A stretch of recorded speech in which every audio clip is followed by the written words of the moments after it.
Forms of power sharing, तो जो सत्ता है उसकी हिस्सेदारी है जो उसके अलग अलग फॉर्म्स हैं। ये आपका पेज 8 है, अभी चैप्टर 1 का 8th पेज पे पढ़ रहे हैं। The idea of power sharing has emerged in opposition to the notions of undivided political power. तो जब अनडिवाइडेड पोलिटिकल पावर के विरोध में था ये पावर शेयरिंग का idea. For a long time it was believed that all power of a government must reside in one person or group of persons located at one place.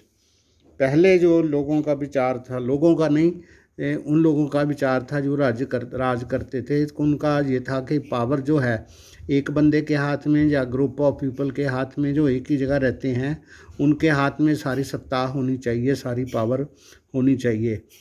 It was felt that if the power is to decide is dispersed it would not be possible to take quick decisions and to enforce them। तो उन लोगों का जो सत्ता में थे पहले राजा लोग जो थे उनका ये मानना था कि अगर सत्ता को विकेंद्रीयकरण किया गया, उसको डिस्पर्स किया गया, ज़्यादा लोगों में बांट दिया गया तो क्विक डिसीजन नहीं लिया जा सकता, किसी भी बात को उसको लागू नहीं किया जा सकता। But these notions have changed with the emergence of democracy. तो डेमोक्रेसी आने से ऐसे विचार जो थे वो निर्मूल साबित हुए। One basic principle of democracy is that people are the source of all political power.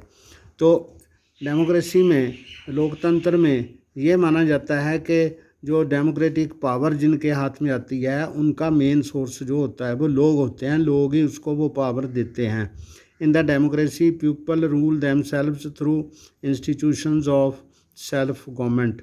अपने स्वराज के द्वारा लोग अपने ऊपर अपने चुने गए लोगों द्वारा शासन करते हैं। In a good democratic government due respect is given to the diverse groups and views that exist in a society. एक समाज में एक तरह के विचार नहीं हो सकते, लोगों की अलग अलग राय हो सकती है। तो जो डेमोक्रेटिकली इलेक्टेड गवर्नमेंट है, अच्छी सरकार, लोकतांत्रिक सरकार है, उसको चाहिए कि वो अलग जो डाइवर्स ग्रुप, जो विरोधी विचार वाले छोटे छोटे ग्रुप हैं उनके विचारों का सम्मान करे एंड व्यूज़, उनके व्यूज़ का जो वहाँ पर समाज में स्थित हैं। Everyone has a voice in the shaping of public policies. जो जनता के लिए कार्यक्रम रखे जाते हैं उनको शेप करने के लिए हर एक की आवाज़ का मान किया जा सके। Therefore it follows that in democracy political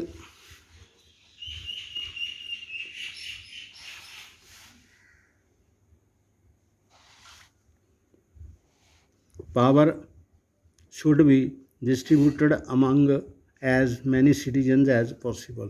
तो ये माना जाता है कि पॉलिटिकल पावर जो है जितने ज़्यादा लोगों में निहित हो उनमें बांटी जाए जितने पॉसिबल हो। In modern democracies power sharing arrangement can take many forms. तो उसमें पावर शेयरिंग की डेमोक्रेसी में बहुत सारी किस्में हो सकती हैं। Let us look at some of the most common arrangements that we have or will come across. यानी जिनके बारे में हमें अभी पता चलेगा।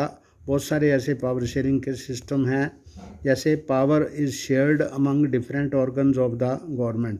तो जो गवर्नमेंट के अलग अलग ऑर्गन्स हैं, अंग हैं, उनमें अलग अलग तरीके से पावर को शेयर किया जाता है। Such as the legislature, executive and judiciary.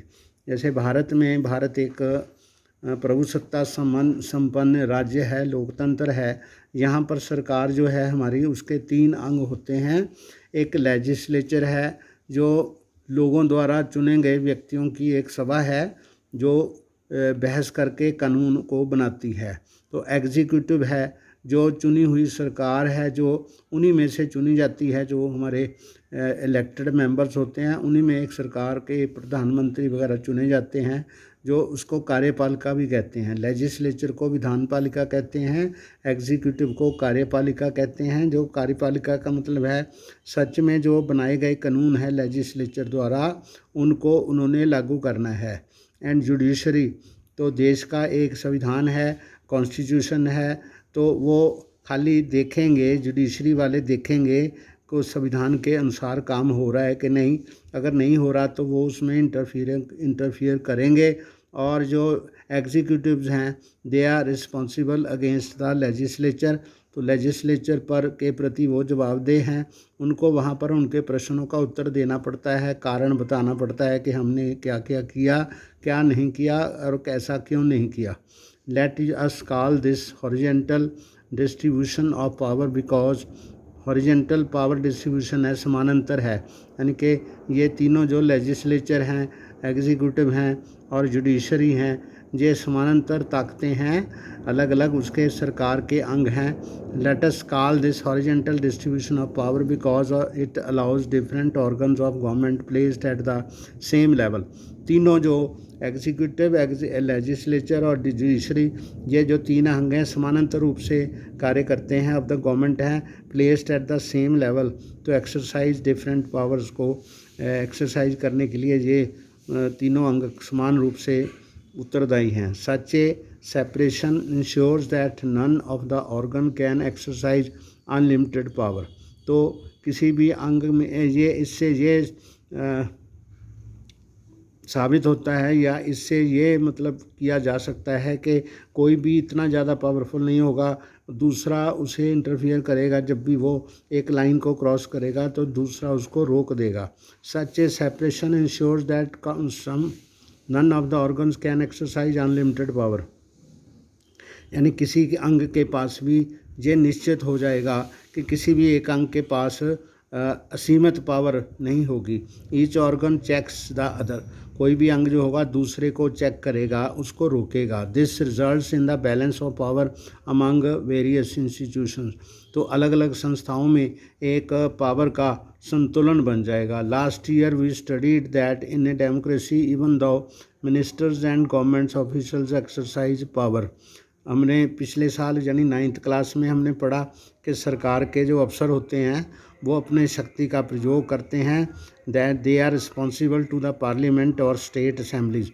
वो जो अफसर होते हैं जो चुने IAS या IPS अफसर होते हैं वो पार्लियामेंट के प्रति या स्टेट असेंबली के प्रति जवाबदेह होते हैं। सिमिलरली ऑल्दो जजेस are appointed by the executive, तो जो जज होते हैं वो सरकार उनको अपॉइंट करती है, नियुक्त करती है। They can check the functioning of the executive, वो सरकार के ही कामों का अध्ययन कर सकती है और उसके फंक्शनिंग को देख सकती है। और कानून जो बनाए गए हैं लेजिस्लेचर में वो अगर संविधान की भावना को के खिलाफ हैं तो उनको रोका जाने की कोशिश करते हैं। This arrangement is called a system of check and balance, तो इस सिस्टम को हम चेक और बैलेंस यानी कि संतुलन के नाम पे जानते हैं। Power can be shared among governments और डिफरेंट लेवल्स, तो अलग अलग लेवल पे जो पावर है उसको शेयर किया जा सकता है। A general government for entire country and a government at the provincial or regional level, ये 2 लेवल वाली गवर्नमेंट है। जो ये वर्टिकली मतलब गवर्नमेंट है, एक सेंटर पे गवर्नमेंट है और एक स्टेट लेवल से, स्टेट्स ज़्यादा हैं, एक से ज़्यादा हैं, 7, 8, 10 स्टेट्स हैं, तो उनमें वहाँ पर डिफरेंट लेवल ऑफ गवर्नमेंट है। लोअर लेवल है, एक अपर लेवल है। Such a general government for entire country is usually called federal government, जो केंद्रीय सरकार होती है उसको फेडरल गवर्नमेंट कहते हैं। In India we refer to it as centre और यूनियन गवर्नमेंट, तो भारत में हम जो केंद्र की सरकार होती है उसको यूनियन गवर्नमेंट कहते हैं। The government at the provincial और सूबाई लेवल पे, जो रीजनल लेवल पे गवर्नमेंट होती है उसको सूबाई सरकार कहते हैं, जो प्रांत की होती है। अलग अलग देशों में इनका अलग अलग से कार्य संपन्न कराया जाता है।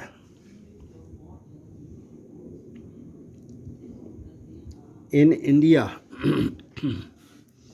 We call them state governments, तो भारत में हम उनको स्टेट गवर्नमेंट्स कहते हैं। This system is not followed in all countries, सभी देशों में एक समान सिस्टम नहीं होता। There are many countries where there are no provincial और स्टेट गवर्नमेंट्स, कई देश हैं यहाँ पर सूबाई सरकार नहीं होती।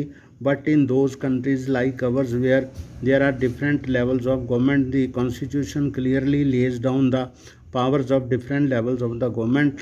तो हमारे देश में यहाँ पर फेडरल गवर्नमेंट केंद्र के रूप में और सूबाई सरकारें जो है प्रांत के स्टेट के लेवल पे हैं। तो वहाँ पर हर एक लेवल की जो सरकार है उसकी पावर्स को निश्चित किया गया है। उनके रूल्स को, जो कौन से रूल्स उन्होंने फॉलो करने हैं वो भी बताया गया है। This is what they did in Belgium.